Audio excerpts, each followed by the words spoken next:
Tu as remarqué? Dans notre monde obsédé par la vitesse, on admire ceux qui sont rapides. Un esprit vif, des réponses rapides, des décisions éclairs. Mais qu'en est-il de ceux qui parlent lentement? On les ignore souvent.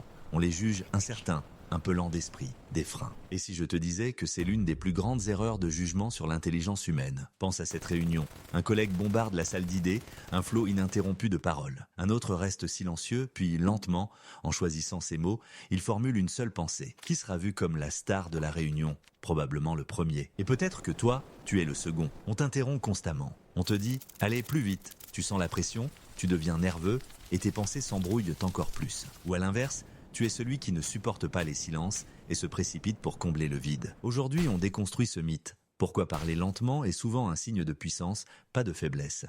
Raison sudrien, la charge cognitive élevée. Parler lentement ne signifie pas avoir la tête vide. Au contraire, ça veut souvent dire qu'elle est pleine. Le cerveau fonctionne à plein régime. C'est ce qu'on appelle une charge cognitive élevée. Quand une personne réfléchit à une idée complexe, analyse plusieurs options ou cherche le mot juste. Son processeur mental est saturé. Il n'y a plus de bande passante pour parler vite. Parler vite, c'est souvent réciter ce qu'on sait déjà. Parler lentement, c'est assister au processus de la pensée en temps réel. Imagine le cerveau comme une cuisine. Celui qui parle vite sort un plat préparé du frigo et le met au micro-ondes.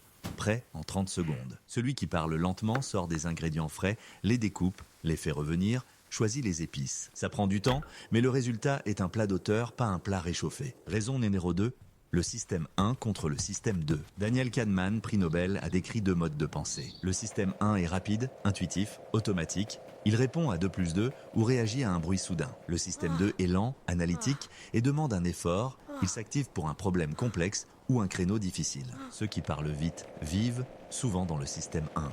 Ils réagissent. Ceux qui parlent lentement activent consciemment le système 2. Ils ne réagissent pas, ils réfléchissent. Dialogue typique, le rapide. On doit booster les ventes, faisons des soldes. 50% sur tout maintenant. C'est une solution du système 1, intuitive, simple, immédiate. Le lent, pause, les soldes, risquent d'attirer des clients ponctuels et de nuire à notre marge. Et si on analysait le comportement de nos clients fidèles pour leur proposer un produit exclusif? C'est une réflexion du système 2, analyse des conséquences, recherche d'alternatives, stratégie à long terme. Raison numéro 3, les traits de personnalité. La parole lente est souvent liée à certains traits. D'abord, l'introversion. Les introvertis traitent l'information en profondeur. Ils ont besoin de réfléchir avant de parler. Les extravertis, eux, pensent souvent à voix haute, leurs paroles et leurs brouillons. Ensuite, la conscience professionnelle ou conscienciosité. Ces personnes valorisent la précision et la responsabilité. Elles préfèrent parler lentement mais juste que vite et avec des erreurs. Enfin, un grand contrôle de soi. Ils surveillent l'impact de leurs mots sur les autres. Ils pèsent chaque syllabe pour ne pas blesser, ne pas tromper, ne pas créer de conflit. Ok, c'est bien beau tout ça. Mais concrètement, on fait quoi? Si tu es celui qui parle lentement, voici 3 stratégies. 1. Accepte ton style. Ce n'est pas un défaut, c'est une caractéristique. Ta force est dans la profondeur. 2. Utilise des phrases ponts pour qu'on ne t'interrompe pas, dis des choses comme « Laisse-moi une seconde pour réfléchir. C'est une bonne question, j'ai besoin de structurer ma pensée. » Ça signale à l'autre que tu es en train de réfléchir, pas que tu as planté. 3. Ne t'excuse pas. Ne dis pas « Désolé, je suis lent », dis « Je veux te donner une réponse précise ». Maintenant, si tu es l'auditeur impatient, 1. Comprends la valeur de la pause. Le silence n'est pas un vide à combler, c'est un espace de création. 2.